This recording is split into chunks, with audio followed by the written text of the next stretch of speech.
Hello everyone. आज के इस वीडियो में हम सीडीपी के क्वेश्चन देखेंगे और ये जो आपका क्वेश्चन पेपर है अगस्त 24 में जो पेपर आए थे ये उसके पेपर हैं। तो चलिए शुरू करते हैं। शुरू करने से पहले आप वीडियो को लाइक करें, शेयर करें। अगर आप चैनल पर नए हैं तो चैनल को सब्सक्राइब जरूर कर लें ताकि आने वाले सारे नोटिफिकेशन आपको मिलते रहें। तो क्वेश्चन नंबर हम फर्स्ट से देखते हैं। आपका ये पेपर फर्स्ट है। तो क्वेश्चन नंबर फर्स्ट कहता है जो डिस्ग्राफिया है वो क्या है। डिस्ग्राफिया हमने आपको बहुत सारे क्वेश्चन में आपको पेपर में ऐसे वीडियो में समझा रखा है कि डिस्ग्राफिया किससे रिलेटेड होता है। तो फर्स्ट कहता है डिस्ग्राफिया एक भाषण विकार है जिसकी विशेषता हकलाना और उच्चारण में त्रुटियां करना है। क्या ये बात सही है? सेकंड कहता है एक गति युक्त विकार है जिसकी विशेषता स्थूल पेशीय बाधित है। थर्ड कहता है एक तंत्रिकीय विकार है जिसकी विशेषता अक्षरों और आकारों को बनाने में कठिनाई है। एक मनोवैज्ञानिक विकार है जिसकी विशेषता ध्यान का अभाव और आवेगशील व्यवहार है। तो आप बताएं इसका सही आंसर क्या होगा।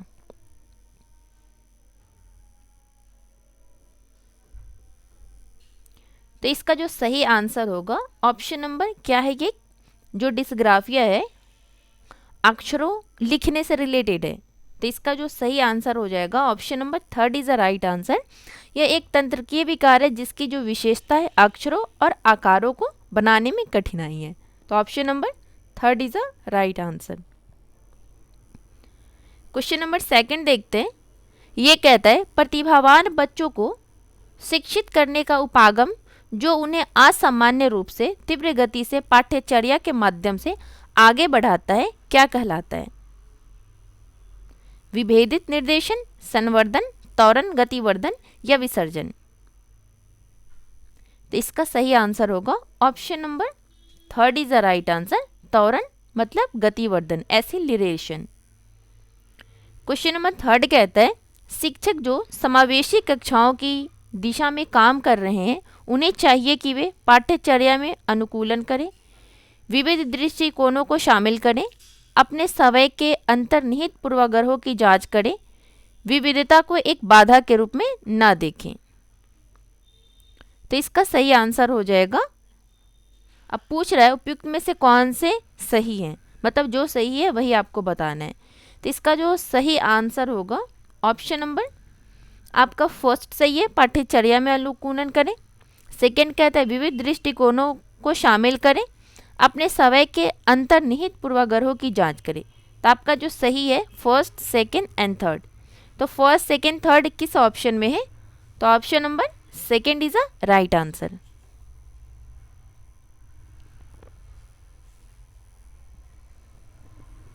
क्वेश्चन नंबर 4 कहता है शैशवावस्था में समाजीकरण की डैश संस्थाएं प्रमुख रूप से महत्वपूर्ण है जबकि प्रारंभिक बाल्यावस्था में समाजीकरण की डैश संस्थाएं भी महत्वपूर्ण हो जाती हैं।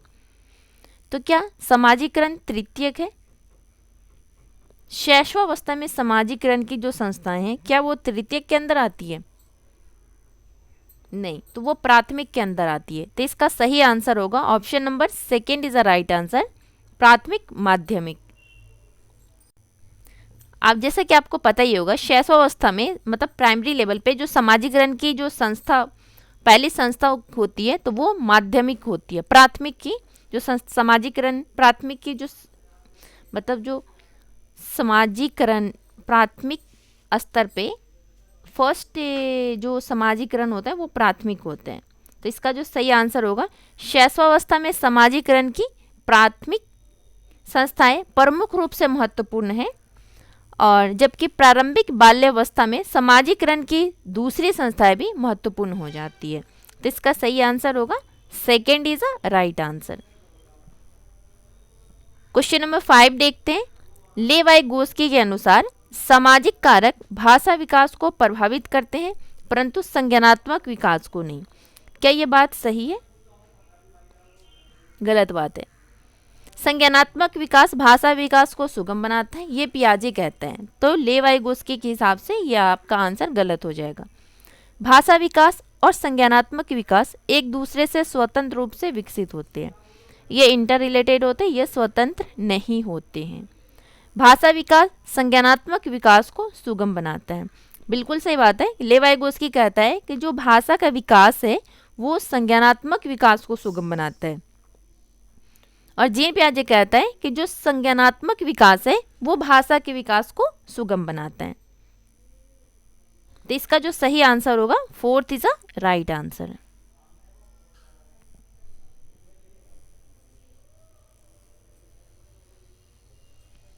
क्वेश्चन नंबर 6 देखते हैं।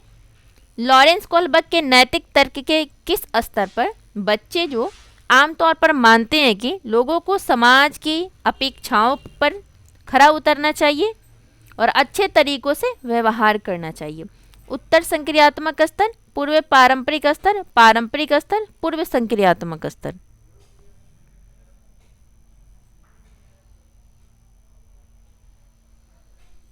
तो इसका सही आंसर हो जाएगा option number 3rd is a right answer, पारंपरिक स्तर। क्वेश्चन नंबर 7 कहता है निम्नलिखित कथनों को पढ़िए तथा सही विकल्प का चयन कीजिए। कथन ए कहता है शिक्षकों और साथियों जैसे अधिक जानकार अन्य लोगों के साथ बातचीत शिक्षार्थियों को उनकी समझ और कौशल विकसित करने में मदद करने के लिए आवश्यक है, समर्थन और मार्गदर्शन प्रदान कर सकती है। कारण कहता है सामाजिक संपर्क सीखने और विकास का एक प्रमुख घटक है। तो आप बताएं इसका सही आंसर क्या होगा? इसका जो सही आंसर हो जाएगा ऑप्शन नंबर, आपका ए भी सही है, आर भी सही है और व्याख्या भी करता है। तो कौन सा ऑप्शन होगा? 2nd is a right answer.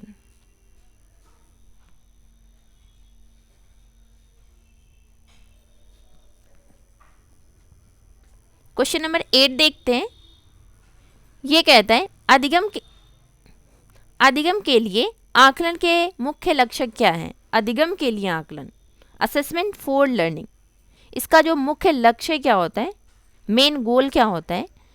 वो कहता है उन विद्यार्थियों की पहचान करना जिन्हें धीमे सीखने वाले के रूप में वर्गीकृत किया जा सकता है, विद्यार्थियों के प्रदर्शन का मूल्यांकन करना और ग्रेड देना, विद्यार्थियों को प्रतिपुष्टि प्रदान करना जिसका उपयोग उनके अधिगम में सुधार करने के लिए किया जा सकता है, विद्यार्थी के प्रदर्शन की तुलना एक मानक या तय पैमाने से करना।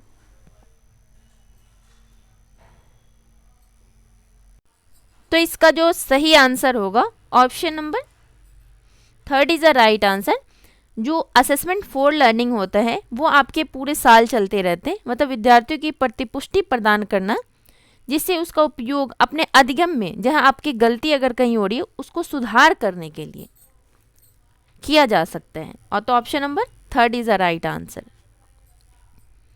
क्वेश्चन नंबर 9 कहता है किस आयु में बच्चे शब्द के खेल में शामिल हो सकते हैं और ऐसे चुटकुलों और पहेलियों को पसंद कर सकते हैं जिसमें शब्दों का खेल शामिल हो? 12 वर्ष, 1 वर्ष, 3 वर्ष, 7 वर्ष। तो 1 वर्ष भी नहीं होगा, 3 वर्ष भी नहीं होगा। तो आप बताएं इसका सही आंसर क्या होगा? तो 7 वर्ष के बच्चे पहेलियां पसंद चुटकुले करने लगते हैं। तो option number 4th is a right answer.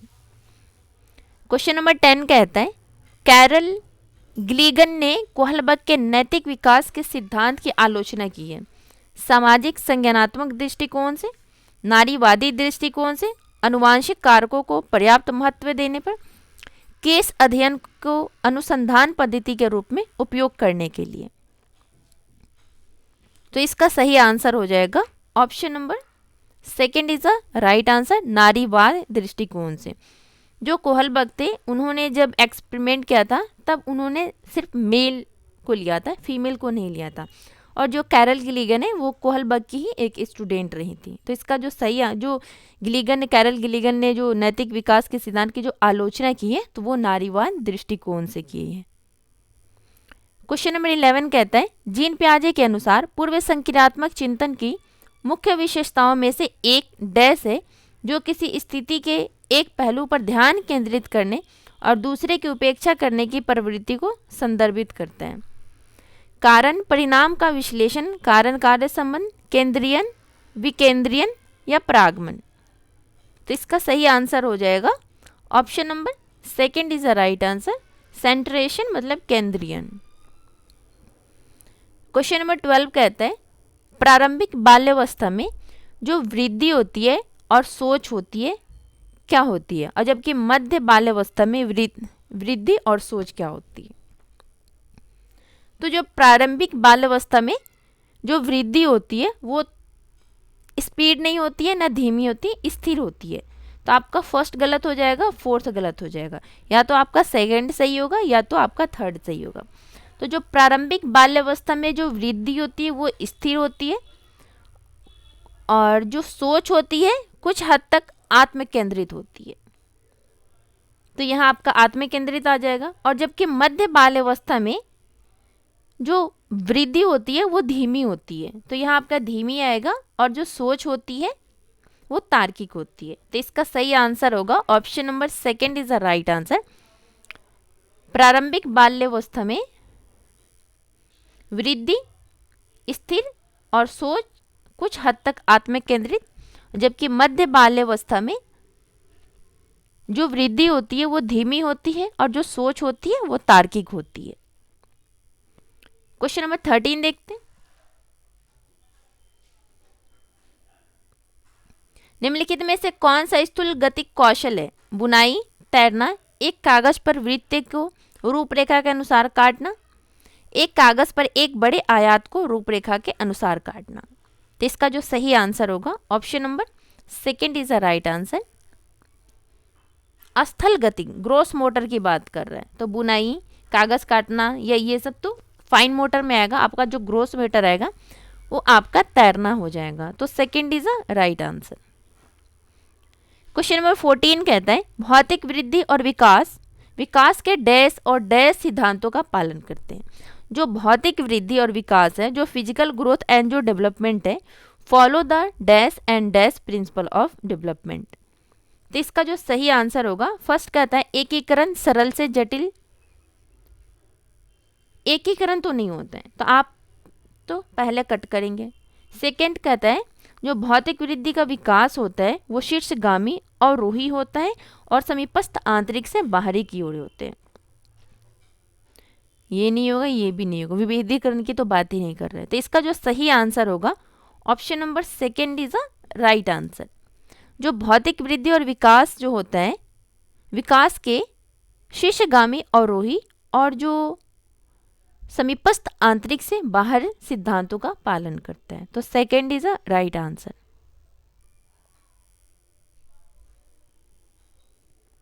Question number 15 कहते हैं हार्वर्ड गार्डनर के अनुसार एक दर्शन शास्त्री के पास डैश प्रकार की बुद्धि और मूर्तिकार के पास डैश प्रकार की बुद्धि की मात्रा अधिक होती है। भाषिक अंतर्व्यक्तिक, दिक् का स्थान अंतर्व्यक्तिक, अंतर्व्यक्तिक दिक् का स्थान अंतर्व्यक्तिक, भाषिक। दर्शन शास्त्री के पास डैश प्रकार की बुद्धि और मूर्तिकार के पास, तो इसका जो सही आंसर होगा अंतर्व्यक्तिक। अंतर की तो इंटरनल की तो बात ही नहीं कर रहे हैं, इंटरपर्सनल या इंट्रापर्सनल की तो बात ही नहीं कर रहा है। तो फर्स्ट सेकंड आपका गलत हो जाएगा। तो आपका जो सही आंसर होगा मूर्तिकार किस में आता है, तो दिक् के स्थान में आता है।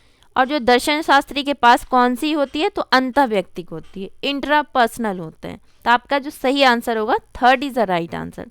दो दर्शन शास्त्र फिलोसफर होते हैं, जो फिलोसफर होते हैं उनके पास इंट्रापर्सनल होते हैं, और जो मूर्तिकार होते हैं उनके पास दिक् का स्थान होते हैं। तो इसका सही आंसर हो जाएगा third is the right answer. Question number 16 कहते हैं अनुभवात्मक अधिगम किस पर बल देता है? बच्चों को अधिगम पर, शिक्षक के नियंत्रण पर, सीखने में पुनर्बलन की भूमिका पर, आलोचनात्मक प्रतिबिंब के महत्व पर, एक प्रक्रिया की बजाय अधिगम को एक उत्पाद के रूप में देखने पर। तो इसका जो सही आंसर हो जाएगा option number third is the right answer, आलोचनात्मक प्रतिबिंब के महत्व पर। क्वेश्चन नंबर 17 देखते हैं। ये कहता है बच्चों में समस्या समाधान कौशल को बढ़ाने के लिए निम्नलिखित में से कौन सा प्रभावी तरीका है? स्वतंत्र चिंतन को हतोत्साहित करना। तो स्वतंत्र चिंतन को हमें हतोत्साहित नहीं करना है बल्कि प्रोत्साहित करना है। तो फर्स्ट तो गलत हो जाएगा। कठिन समस्याओं से बचना, नहीं, उन्हें इसलिए भी हमें कठिन समस्याओं से बचना नहीं है। थर्ड कहता है उन्हें समस्याओं को तैयार समाधान उपलब्ध कराना। अगर हम बच्चे को समस्या समाधान रेडी करके उपलब्ध करा दें फिर तो उसका कोई फ़ायदा नहीं है। तो इसका जो सही आंसर होगा fourth is the right answer, उन्हें बुद्धि मंथन करने और सहज अनुमान लगाने के अवसर देना, मतलब fourth is the right answer. Question number 18 कहता है निम्नलिखित कथनों को पढ़िए तथा सही विकल्प का चयन कीजिए। कथन ए कहता है शिक्षकों को सार्थक वातावरण बनाना चाहिए जिसमें सभी बच्चों की सक्रिय भागीदारी और संलग्नता हो। कारण कहता है सभी बच्चे आंतरिक रूप से सीखने के लिए प्रेरित होते हैं और सीखने में सक्षम होते हैं। तो इसका सही आंसर हो जाएगा ऑप्शन नंबर, आपका कथन ए भी सही है, आर भी सही है और व्याख्या भी करता है, तो second is a right answer. Question number 19 कहता है निम्नलिखित में से कौन सी प्रक्रिया अधिगम के दौरान योगदान नहीं देती है? संगठन, वर्गीकरण, वैचारिकता, गैर प्रासंगिकरण।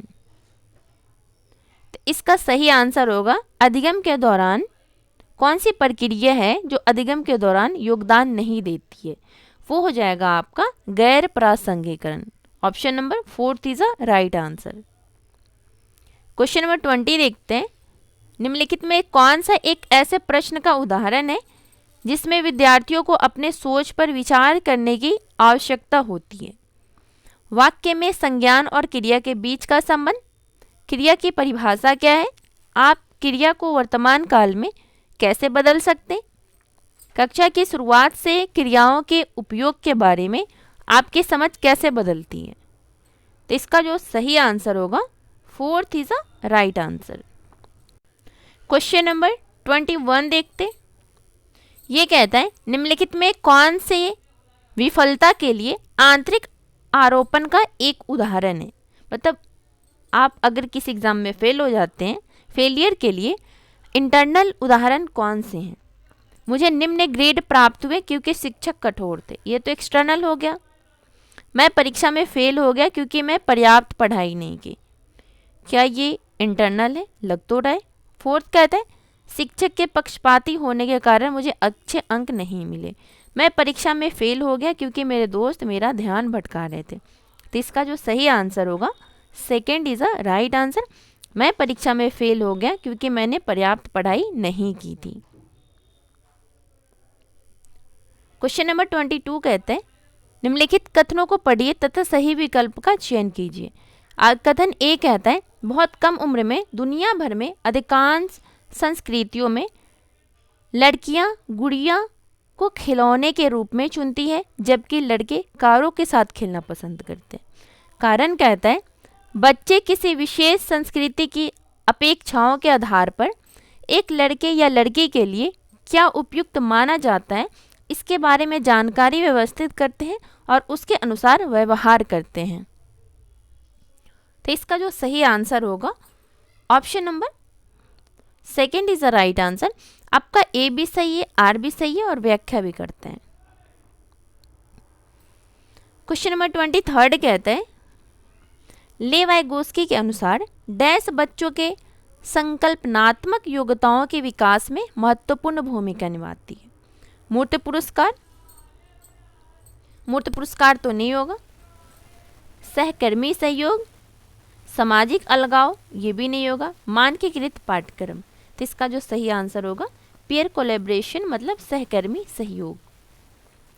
क्वेश्चन नंबर 24 कहते हैं लेवाइगोस्की के सिद्धांत के अनुसार आंतरिक जो वाक्य है इनर स्पीच जो है बच्चों के लिए एक काल्पनिक दोस्त के साथ संप्रेषण करने का एक तरीका है, संज्ञानात्मक अपरिपक्वता का प्रतीक है, विकासात्मक देरी का संकेत है, बच्चों के लिए अपनी सोच को नियंत्रित करने का एक तरीका है। तो option number fourth is a right answer.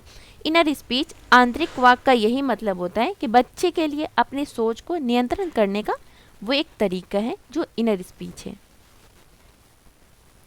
Question number 25 कहता है 4 वर्ष की अपर्णा कहती है कि एक बटन जिंदा है क्योंकि यह उसकी शर्ट के एक साथ बांधने में मदद करता है।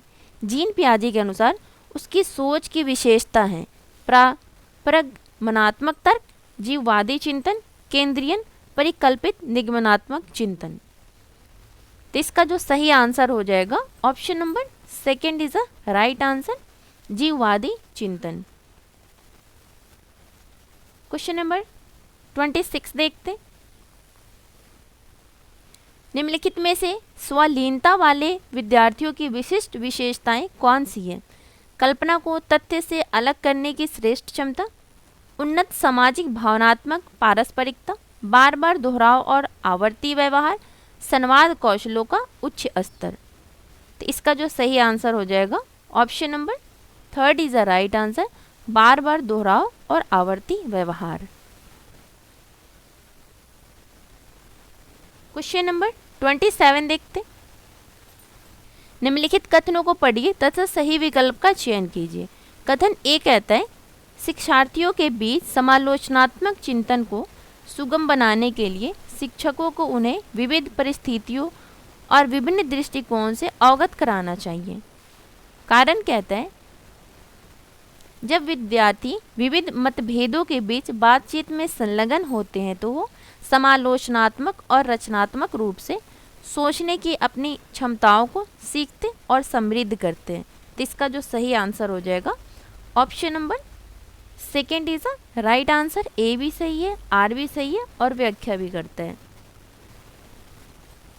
क्वेश्चन नंबर 28 देखते हैं। निम्नलिखित में से अधिगम का प्राथमिक लक्ष्य कौन सा होना चाहिए? तथ्यों को रटना तो नहीं होना चाहिए, यंत्रवाद याद करना भी नहीं होना चाहिए, प्रतिस्पर्धा भी नहीं होना चाहिए, समालोचनात्मक चिंतन का विकास। तो इसका जो सही आंसर हो जाएगा option number fourth is the right answer, development of critical thinking, समालोचनात्मक चिंतन का विकास। क्वेश्चन नंबर 29 कहता है बच्चे सबसे प्रभावी ढंग से तब सीखते हैं यदि कोई अवधारणा सामान्य से विशिष्ट की ओर बढ़ती है, मूर्त से अमूर्त की ओर बढ़ती है, जटिल से सरल की ओर बढ़ती है, तर्क संगत से अनुभवजन्य की ओर बढ़ती है। तो बच्चे सबसे प्रभावी ढंग से तभी सीखते हैं यदि कोई जो अवधारणा है सामान्य से विशिष्ट की ओर बढ़ती है। तो first is a right answer. आज का लास्ट क्वेश्चन नंबर 30 कहता है विद्यार्थियों के सीखने की जो शैली में विविधता है डैश को महत्व दिया जाना चाहिए और मानव विविधता को प्रतिबिंब के रूप में देखा जाना चाहिए। जो विविधता को डाइवर्सिटी की उपेक्षा की जानी चाहिए, उपेक्षा नहीं करना है। डाइवर्सिटी को शिक्षण अधिगम प्रक्रिया को ध्यान नहीं, बिल्कुल ध्यान देना चाहिए। शिक्षण अधिगम प्रक्रिया में बाधा और अवरोध के रूप में देखा जाना चाहिए, ये भी गलत हो जाएगा। तो आपका जो सही आंसर होगा option number first is a right answer. जो विद्यार्थी के सीखने की शैलियों में जो डाइवर्सिटी विविधता है उसको वैरायबिलिटी जो है उसको महत्व दिया जाना चाहिए और मानव विविधता के प्रतिबिंब के रूप में देखा जाना चाहिए। तो first is a right answer. तो इस वीडियो में हमने अगस्त 23rd को जो पेपर हुए थे ये उसके पेपर है और ये आपका पेपर फर्स्ट है और ये आपका सेट ए है। तो चलिए मिलते हैं आपसे नेक्स्ट वीडियो में। टाइम बहुत ज़्यादा कम है, जितना हो सके आप प्रैक्टिस ज़रूर करें। वीडियो को लाइक करें, शेयर करें। चैनल पर नए हैं तो चैनल को सब्सक्राइब ज़रूर करें। Thank you.